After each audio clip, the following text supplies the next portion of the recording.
Good morning, everyone, and welcome to this webinar we are hosting on this sunny Monday morning. My name's Andrew Watson, and you're joining us for the Ask the Experts. Let me try that again. Ask the Experts Q&A. Hopefully, we're more expert at public sector tendering for beginners than we are at saying it, or at least myself. I'm Andrew Watson. I'm the bid consultancy and training manager here at Proactus.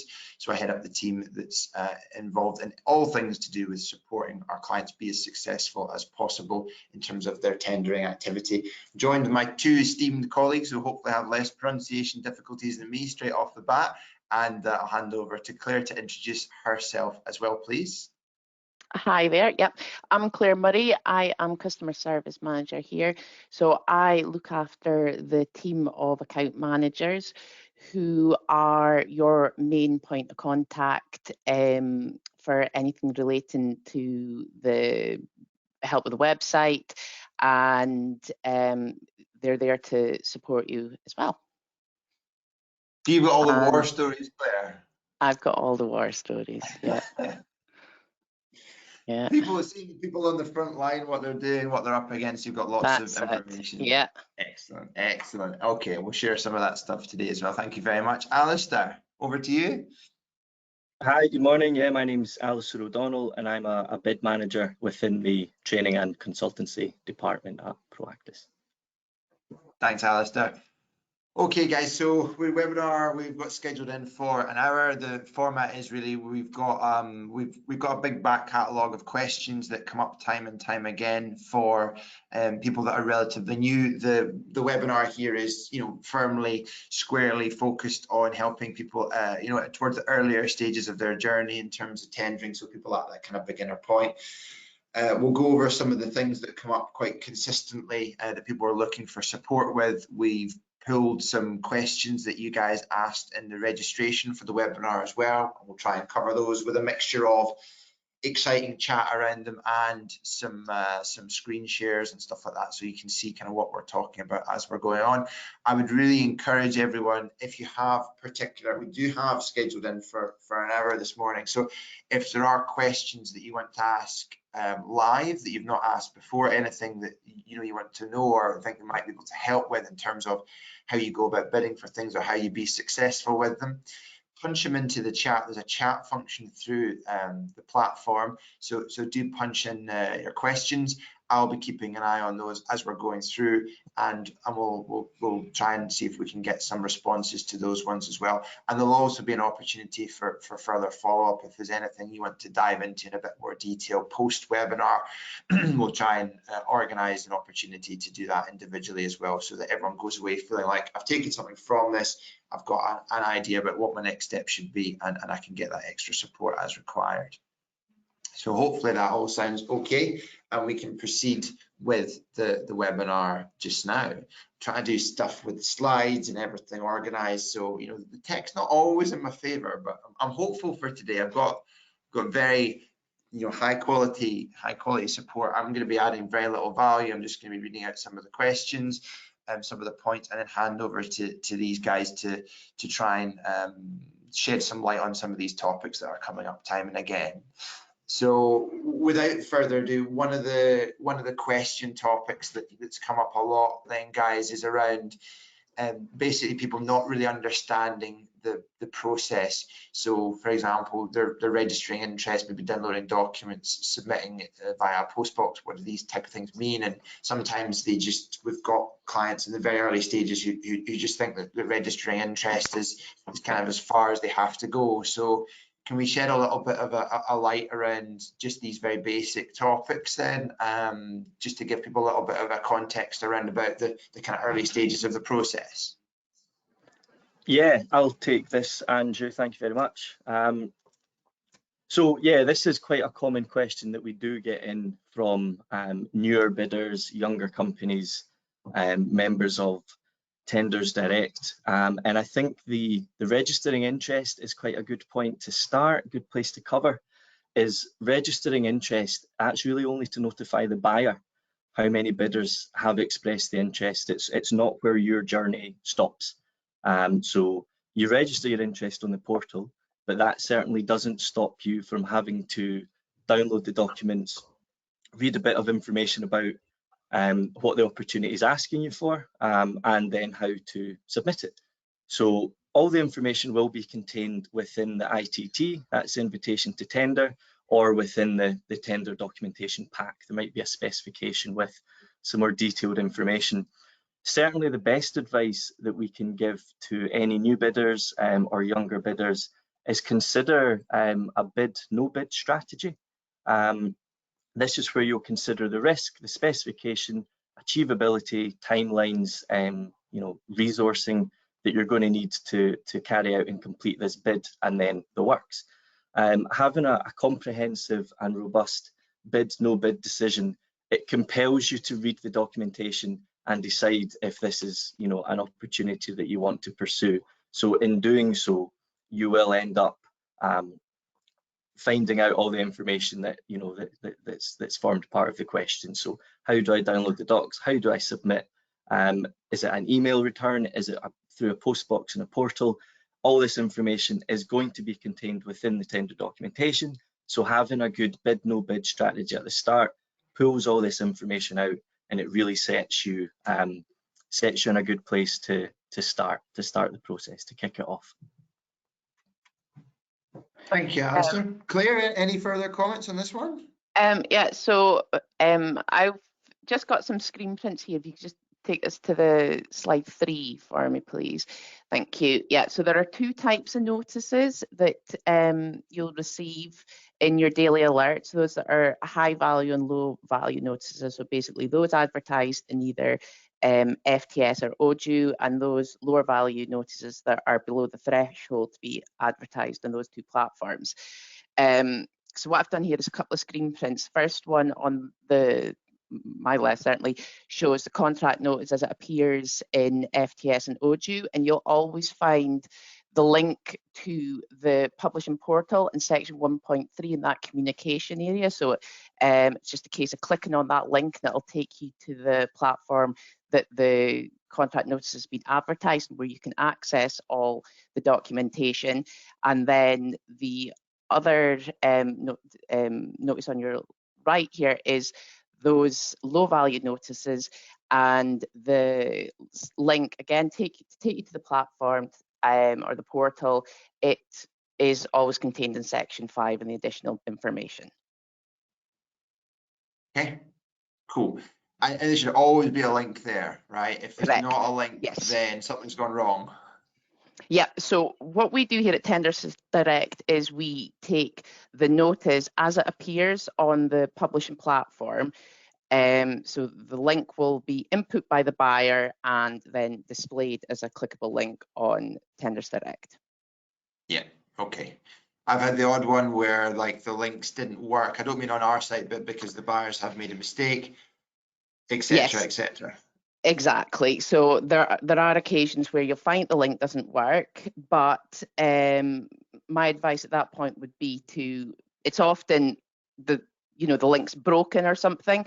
So if you'll certainly get details from the link, which portal you should be accessing, and if you get to the login page from there, although it perhaps won't take you directly to the contract notice, it'll certainly get you to the right portal. Makes sense. Okay. Thanks, guys. Cool. Like I say, for all of the guys listening, if you've got any specific questions, I will keep an eye on the questions throughout the webinar. So if you've got any live ones, or you're listening to what we're saying, you want us to expand a little bit on a particular area or ask something totally different, absolutely no problem to do that. Just punch it in the chat and I'll be keeping an eye on that throughout the session this morning. Okay, the other thing that came up quite a lot was around the piece around terminology, what the different things mean, and kind of how to get yourself in a place where you feel more comfortable with that. Again, for people at the start of their journey, what's some guidance we can give at this type of information? Yeah, thanks, Andrew. So for anybody who is brand new to public sector procurement, welcome to the terminology. This is going to lead your life for the next little while. So I'll talk you through this, these acronyms, but I do have some bad news just about the terminology overall. So your ITT, that's your invitation to tender. That's the main document. It could be the front page. or certainly the whole document pack that really, you know, fleshes out in detail what you're being asked to procure, the parameters, you know, how you're expected to go about it. That's your Bible. A PIN is a prior information notice. A CAN is a contract award notice. These are quite valuable actually, as they will indicate when a contract's been awarded by a public sector buyer, to whom, and the value. So you can keep track of CANs and they can feed into your market research. If you can see a tender that maybe you have bid for and not been awarded, or one that you didn't end up going for, you can see the values that these have been won for, and that can really lead your market research and pricing strategy. And then an AIN, additional information notice. So the best advice here is to simply acquaint yourself with these acronyms. It just takes some time. Write them down, pin them to your desk, or keep a log somewhere that you can easily refer back to them. Acronyms aren't going anywhere. That's one of the biggest disappointments that I found working in public sector procurement, is you need to go and learn all these letters, all these acronyms. They love them, okay? They're not going anywhere. So the more streamlined you can become at identifying these, the more value you can bring to procurement discussions within your organization. I apologize, it's not the news you were maybe looking for, but acronyms, it's definitely a good starting point, is just to familiarize yourself with these, learn what they mean, and you can then start putting them into practice a bit easier. TBH, that was good advice, Alistair. Thank you very much. Sorry. I quit. Okay, lovely. Thank you very much. Okay, and obviously one of the things that comes up, and this is a bit of a how long is a piece of string type question, I'm guessing, and it will obviously vary quite a lot from organization to organization, kind of service or kind of product offering to offering. But a lot of people were kind of early stages want to know, like, what should they have in place? What do they need in terms of accreditations, insurance, that type of information? What do they need for it not to be a non-starter to what do they need to have ready to go and start pursuing these type of opportunities? Yeah, so again, at the risk of giving you a non-answer, these will vary by opportunity and sector, and they're buyer-led. So it's how the buyer manages risk is the best lens to look at it through. So they will vary. However, you know, the above that you've pointed out there, accreditations, insurance, accounts info, that's an excellent starting point. You'll struggle to find a procurement opportunity that doesn't require these basics. So unless you are trading as a sole trader, you'll need to be an incorporated business. There will always be insurance requirements, employer's liability, public indemnity, products liability. Again, this will vary on if you're procuring goods or services or the sector that you're in, but there will be an element of insurance. Typically, there can be turnover thresholds as well. Again, just looking to manage risk. Case studies of previous works and published accounts. Now, for a couple of these things, there are alternatives, there are workarounds. I don't think that's for today. So we can give you some more detailed information if you'd like to send us an email or reach out. Our contact details will come up at the end. But certainly turnover thresholds, they aren't mandatory. Published accounts, there are ways around it. So if you're looking at an opportunity and the turnover threshold is larger than what you have achieved, you can still bid for it. Okay, so speak to us and we can give you some more information on how to achieve that. I just don't think it's for today. Certainly one thing that all new or smaller companies can start doing today is compiling an evidence bank of previous works, case studies, client testimonials. Always ask clients if they would be happy to act as a reference for you. But you know, if they're happy to, when the question comes in during a tender, you can be somewhat prepared if you've already got these written down, saved to your website, stored away. You know, a visually appealing case study, it can be included on your website, but it can also be used as part of a bid. So they're worth having. They're great marketing materials, but again, they really shine through in tender exercises. So even some supplier questionnaires or single procurement documents just at the stage one, or some quality submissions themselves will ask for case studies. It's not uncommon to be asked for 3. within 3 or 5 years, again, depending on the sector and the nature of works. Having these to hand drastically reduces the effort that goes into completing a bid, and you can reuse them as long as they are relevant to the tendering opportunity. So again, we can provide some more information on this, but as a starting point, the easiest thing, in my opinion, to do is to start building your demonstrable evidence, case studies, testimonials, and get some happy clients on board. Speak to them, get their permission to use them as references, and you're halfway there. Sort of, I know I said I wasn't going to contribute, but just to really echo what Alistair said, that I totally like, it's such an important point, because within the context of time pressure of having to submit, of having a deadline to submit against, if you've got a lot of evidence, you're just deciding which of that evidence you want to incorporate within a response, rather than having to try and scramble and actually find it or get permissions to use it. You're absolutely miles ahead of where you would be. So, it's a really important point to think about that within the context of being ready to bid compliantly, but in terms of the quality of the response as well. So that's really, really sound advice, and it just takes a bit of time to do, but there's no reason to wait until you've got live opportunities to start thinking about that and getting your house in order in that regard. Cool. Thank you very much. Okay, the next kind of area that came up, obviously quite a lot of questions on, is around sort of the structure of the tenders themselves, things like the abstract, description, value, and where do I apply, etc. So what advice can we give in this area?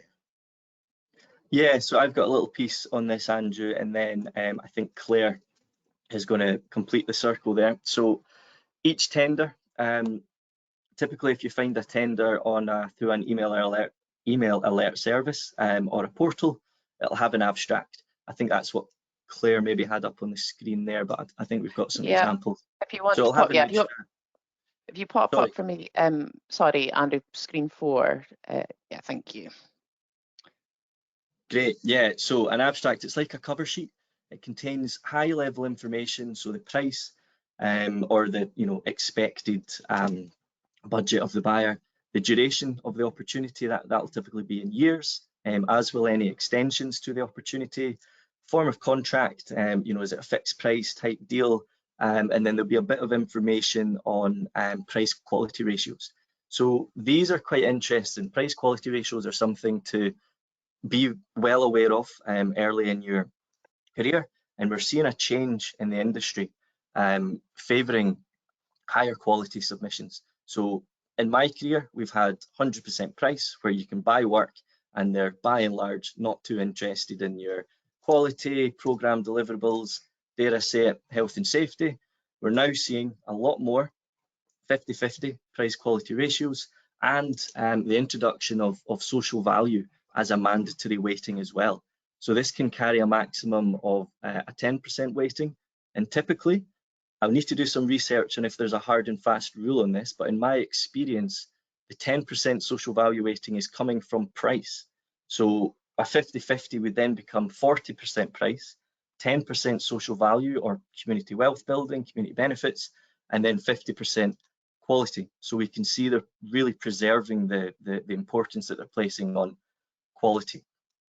Now, understanding these weightings and how they apply to your business and how you're set up will assist with your bid no bid decision, but ultimately the better set up your company is, the more you're looking for quality weightings. Okay, so if you're a small or a new company, you'll be looking for higher price weightings at the moment, as if you can price something quite lean, that lower price will be worth more marks in a higher weighted pricing scenario.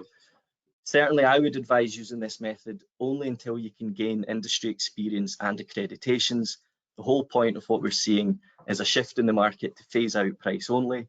Companies and buyers are looking for added value, safety, innovations, collaboration. Okay, so work towards this.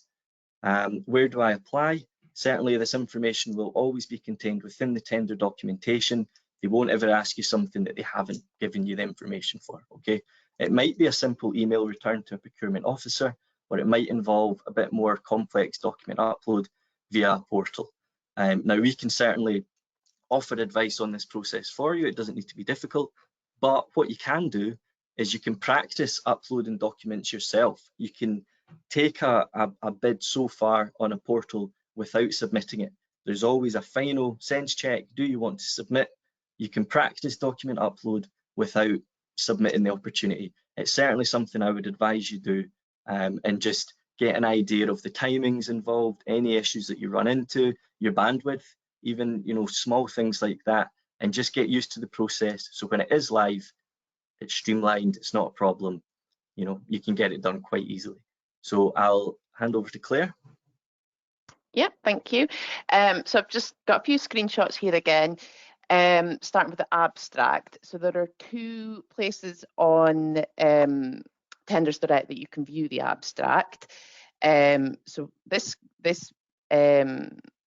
screen here is actually from your View Tender Notices page. So that's where you'll see your full listing of contract opportunities that have been sent to you.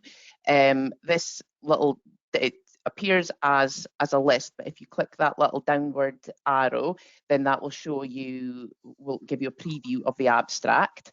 And then on the following slide, Andrew, please, we have here the abstract, but again, this is as it appears in the notice. So it's always the very top section of the notice that you'll be able to see the abstract, and like that gives you, like Alistair said, an overview without having to go through, having to read the entire contract notice. And then in the next slide, please. I think I found my calling, Claire. I know. I'm loving this. Very good. Just here, I thought it'd be helpful to point out the description of the notice. So if you can see, that's in section 2.2, description. And I haven't actually found one that had any weightings on social value, unfortunately. But you can see there the award criteria for this particular notice shows a 60% weighting for the quality and 40% weighting for price. Okay, thank you very much, guys.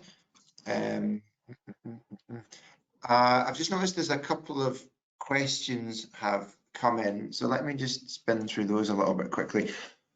We'll see what we collectively think. My company is new, never tendered before. Business model is in property and offering it to the NHS. What type of insurances do I need? How can I get reference case notes if I have no customers / clients?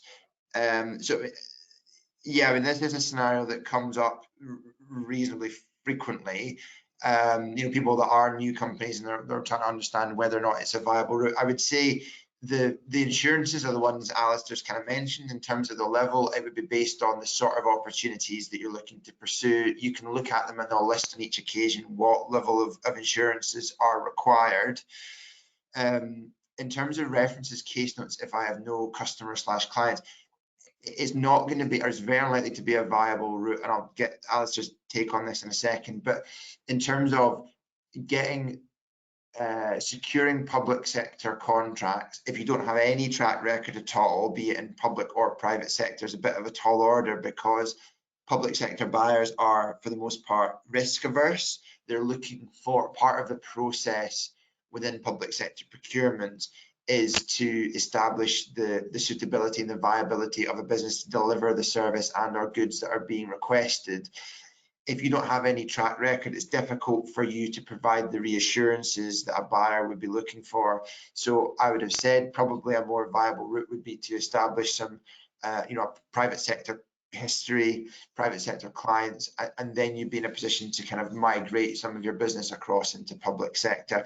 There can be some exceptions to this based on the type of work that you do. I'm thinking of things like if you'd set up a new company but have a long history of, you know, a particular type of consulting work, for example, and you were the named person, or other people within your new company were going to be the named people doing the work, you can demonstrate your expertise at an individual level. But for most type of work and for goods, that's probably not going to be appropriate, and I don't think that's a viable option. So I think you need to build up a bit of a track record and a history in private sector probably before public sector's a viable option.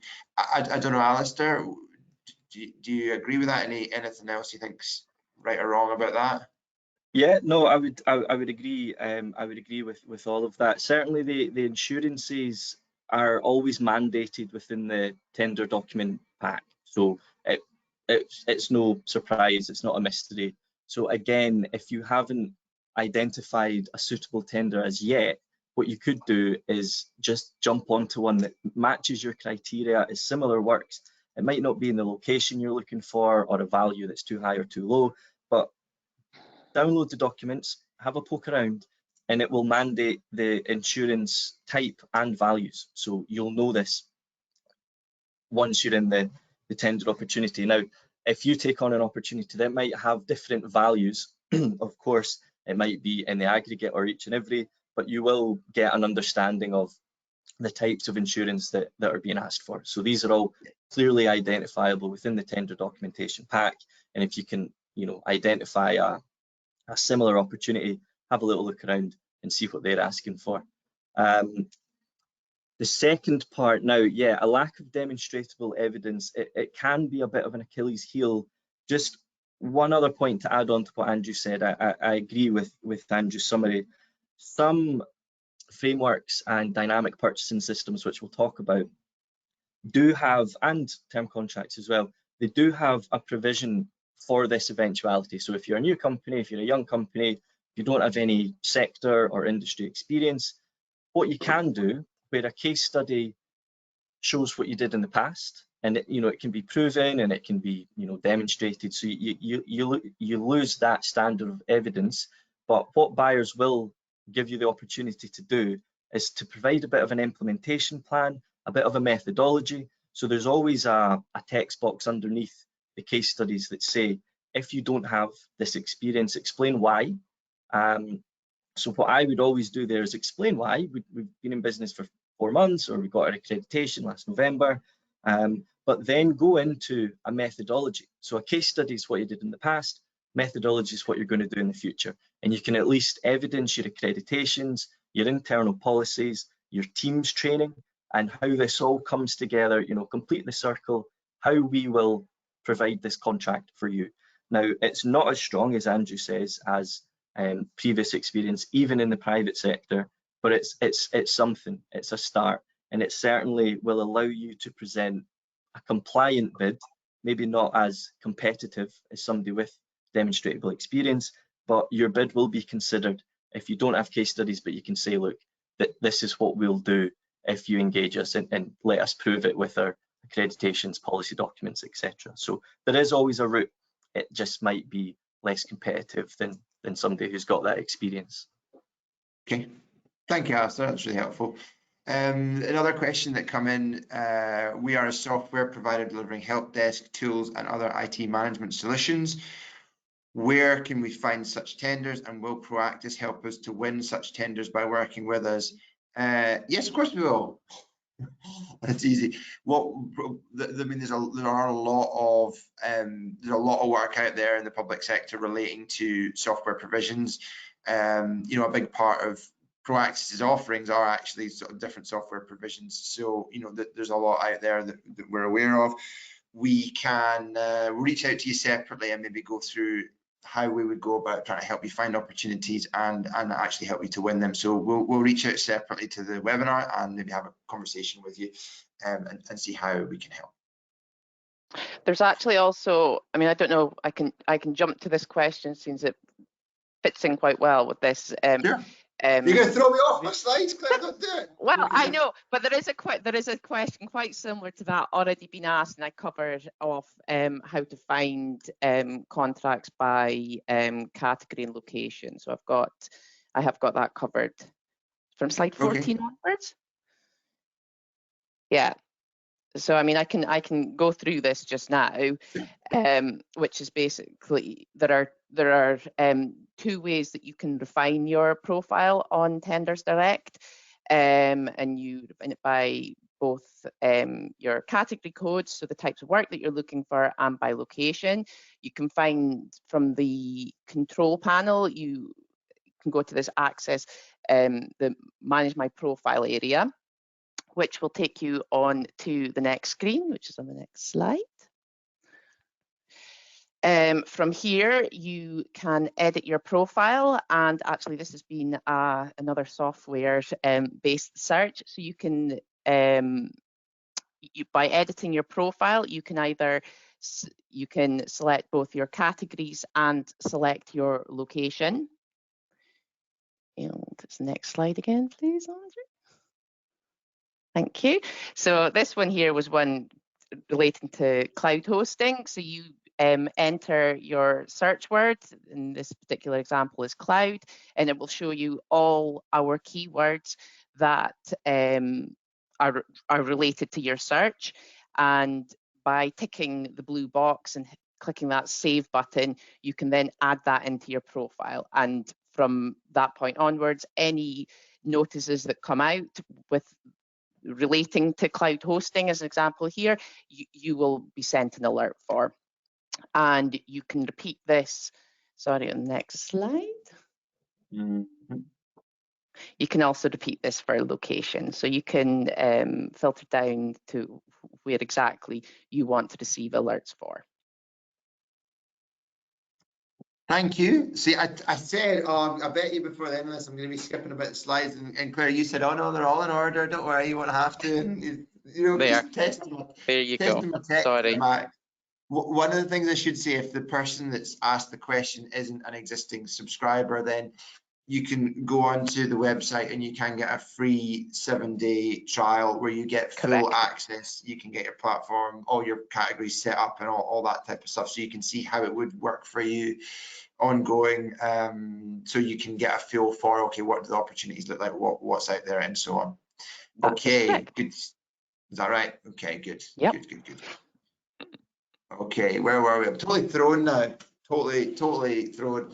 Okay, how to evaluate answers versus the scoring, I think, is the next point that's up there. Yeah, I've got a little bit on this. So we'll take this as 2 stages: pricing and quality. Now this is a good skill to have, as it allows you to work backwards in certainly your quality responses. For pricing, it can get quite complex, so we won't go into all the maths of it today. Certainly, if you want to reach out or get some more information, we can do that. But for pricing, typically the scores are proportionate.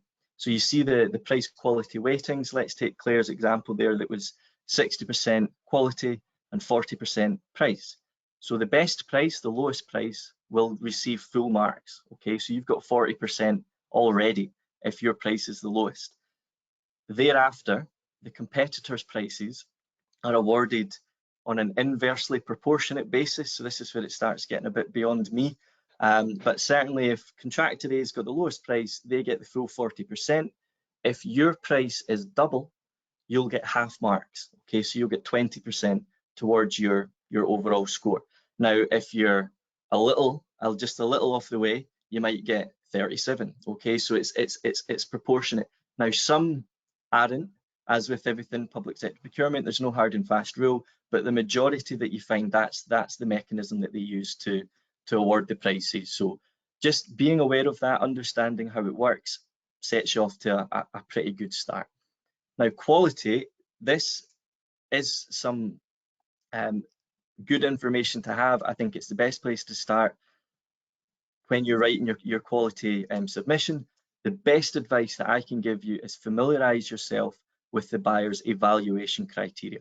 Now, this will always be contained within the tender pack. It will always be there. I've yet to see one that doesn't have an evaluation criteria. So these will be in the tender pack. They're never going to ask you something that they haven't given you the information for. Okay, so this becomes your Bible when you're writing your bid. And again, evaluation criteria will change per bid and per buyer. Okay, so it's important that you are looking for these on an individual basis. Don't just consider this is what they were looking for last time. It's the same buyer, you know, it will be the same criteria. No chance. I can almost guarantee you that it won't.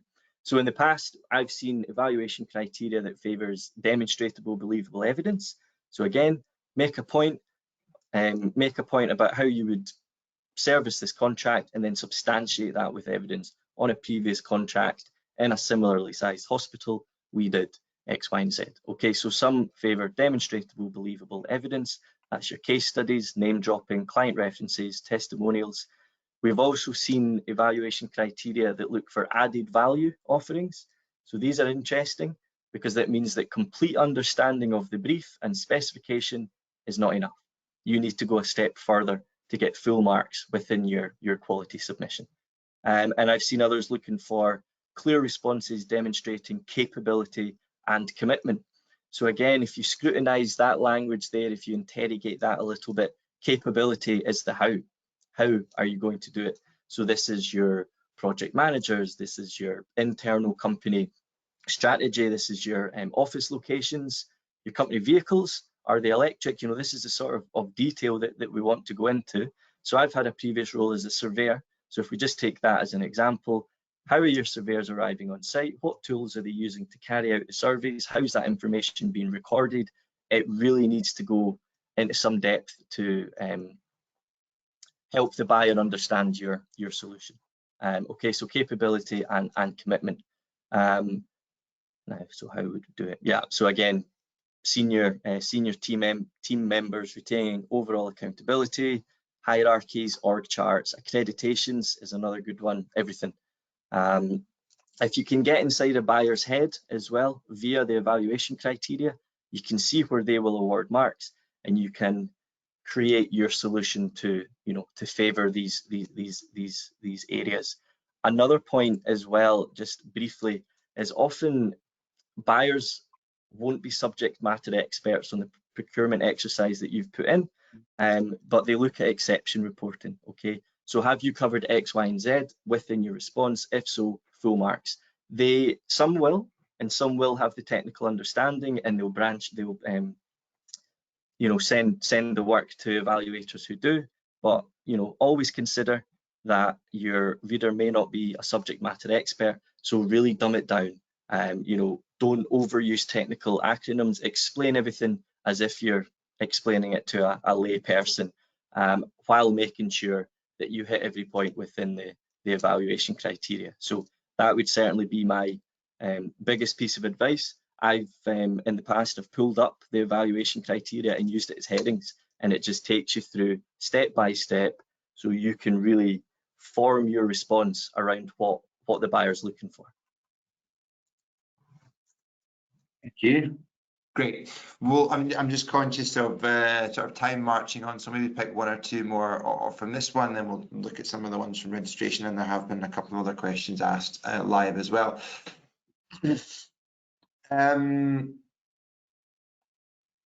So one of the things, or one of the topics that comes up quite a lot, is about, you know, how to build relationships with buyers without doing anything untoward, or you know, like knowing what's appropriate and how to, you know, I think we sometimes the building relationships gets banded about as something that you should do, but can we elaborate a bit on that and how we help? Yeah, I've got a bit of input on this, and then I'll hand over to Claire and stop talking after this one as well. You'll be pleased to hear. But certainly one of the main things with public sector procurement is it's rules based. Okay, there's a little box that you need to fit your response into, and any deviation from that, you risk your bid being deemed non-compliant. Okay, it's a transparency thing.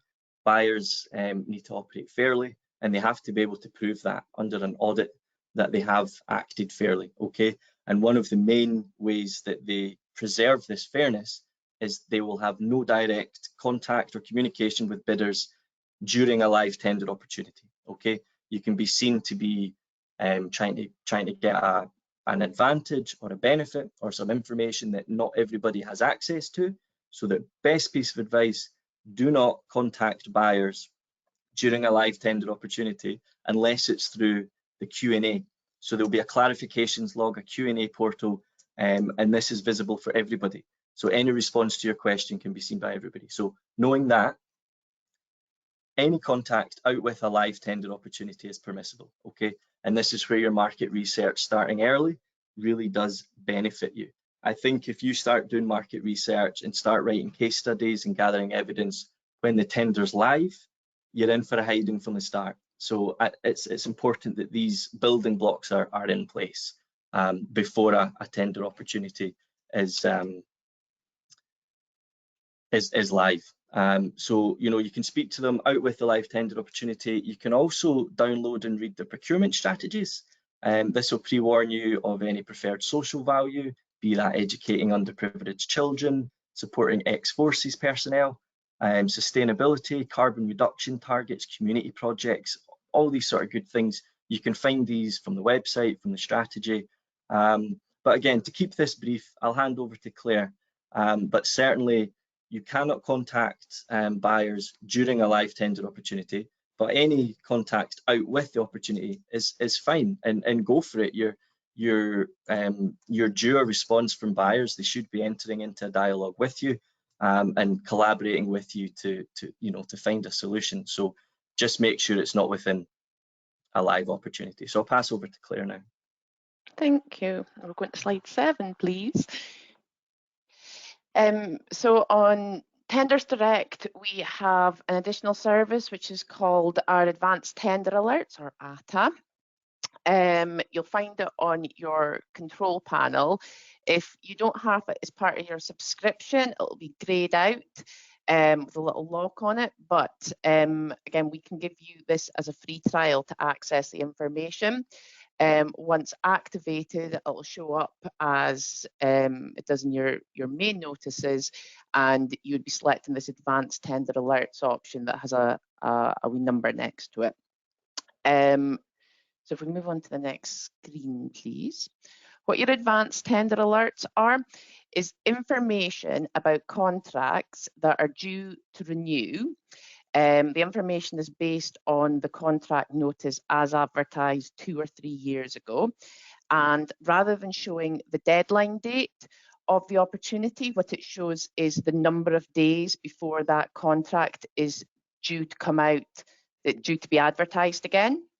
Now, the reason this is helpful, if we go into the next slide, is the contract notice from the 2-3 years ago will give you in section 1 the contact person and, in this case, email address of who actually advertised the contract previously.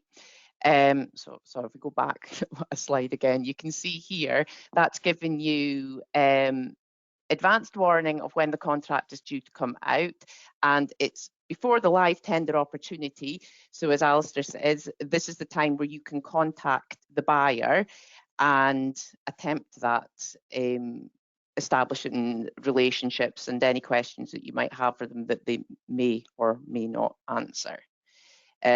So ATA is a really handy tool for giving you some information on contracts that you might be interested in that are not yet live opportunities.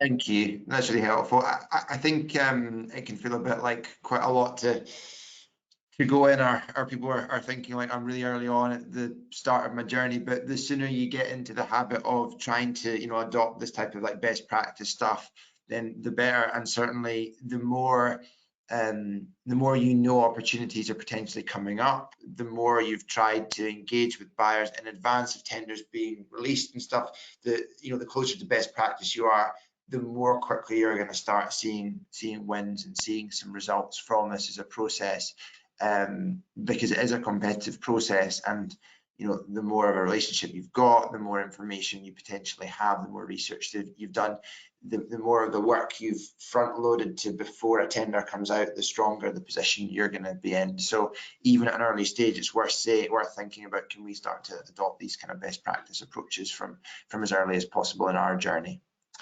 Again, conscious a bit of time, just the last one to touch on in this one then, if it's okay, is one of the things that comes up is about people talking about like DPSs or frameworks and that kind of taking a more like longer term approach to work. What can we say about sort of DPSs and frameworks to help beginners?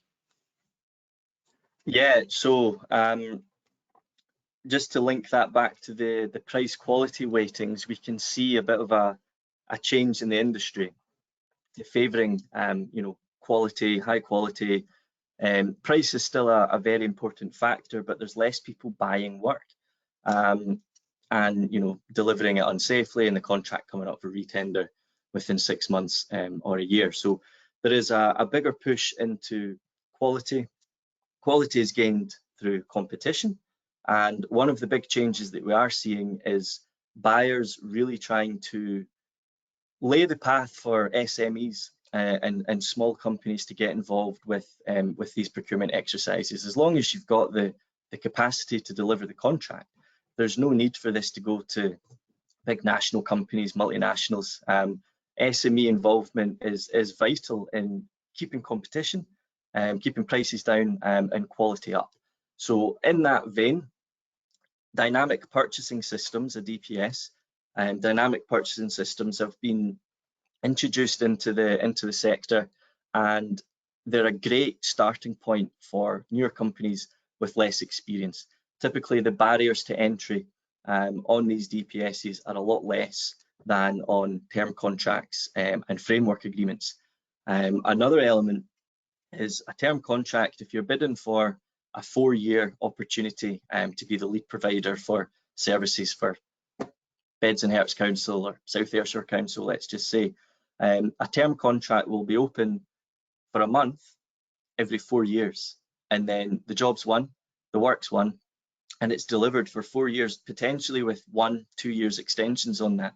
So if you are unsuccessful in your bid to win a 4-year term contract, you're locked out of that work for 4 years.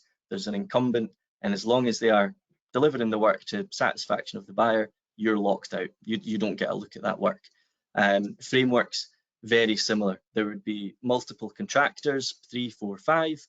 There would be various different mechanisms to see who is awarded the work under the framework.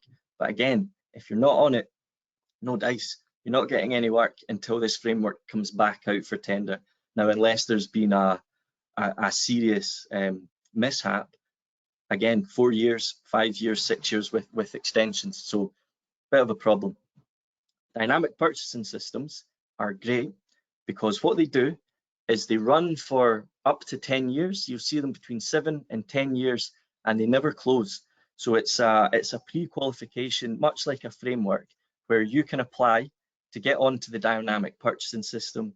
Once you're on, you're on. You're on for 10 years, and then there will be many call-offs, which is just many work contracts that come out that you bid for. Again, talking about the barriers for entry being a little bit low, if you apply to a dynamic purchasing system and the standard of your application isn't high enough, you're maybe missing a policy document, your insurance isn't of a high enough level, whatever the rejection feedback is, you'll be given another opportunity to get onto the dynamic purchasing system. So you're not locked out with an unsuccessful bid or application. So you'll get feedback and rejection feedback on what went wrong, and you can reapply until you get it right. Now, this needs to be caveated with a bit of common sense approach, that if you're not set up for the company, you might need to just take a mature decision on, okay, is this for us? But if it's little niggles, little things that you just maybe didn't cross the right T on the application, you can reapply until you're on. So again, much lower barriers for entry. It gives you a good opportunity to familiarize yourself and learn some of the forms that they're going to be looking for, some of the expectations on supply chain management, internal policy documents. And again, if you get it wrong, you can have another go and you're not locked out. So certainly newer, younger companies, those who maybe don't have as much demonstrable experience, have a look at dynamic purchasing systems, because they are very, very valuable and aimed more at helping competition by facilitating SME involvement. So go into these applications with the view that buyers want you involved, they want to facilitate your involvement and help you. It needs to be transparent and fair, but certainly DPSs are they're a great invention. They're really, really valuable for public sector procurement. And if you're an SME or fall into any of the categories that we've discussed, have a look and see how they could benefit you. Thank you, Alistair. Just a comment that came in about that DPS. I take it to someone a little bit more experienced in the chat. DPS is probably the best way to start if you're a new company and learn. So I think that echoes very strongly what Alistair's talked about. Claire, I think there's some slides on this as well, and There there's just one are. question. There's a system-related question to this as well. Someone's asking, are we notified of DPS in the same way as we are PINs? Yeah, so I can run through that as well. So if you can pop to slide 11 for me to begin with. Thank you. So it's possible to search on the website, either on your tender notices page, which is the notifications you receive that match your profile, but also in the advanced search, so you can search the entire database this way as well. Your filter notice option is in the top left here, so you'll need to select that, and this will result in this search box appearing. If you select that tick box that says only show frameworks and DPSs and select the search option, the following screen will highlight all frameworks and DPSs. Now, the DPSs are easy peasy to spot because they're live opportunities and they'll have these thousands of days associated with them. So this one here shows that it's open for another 3 or 4 years. The only thing I haven't actually done on this screen, and I would advise you do, is maybe shift the date range back, because it's possible, you know, you'll have DPSs that were potentially advertised 3 years ago that are not going to be appearing in this particular search because I've just got a year in it. But if you go back a few years, it'll show you all the live DPSs, and like I say, there'll be these sitting in thousands of days in some cases. So yes, you are notified to DPSs. You will only be notified to them though if you were a customer at that point in time. So if you are a live customer with live opportunities, when a DPS is first advertised, the first instance of the DPS for you to join it, and then the second notice, which will come out when the DPS has gone live, which is an example here on screen, you'll receive both of those notifications. But if you join Tenders Direct after a DPS has been advertised, you wouldn't receive an alert for that. You'll need to go back and search for them in the way that I've just demonstrated.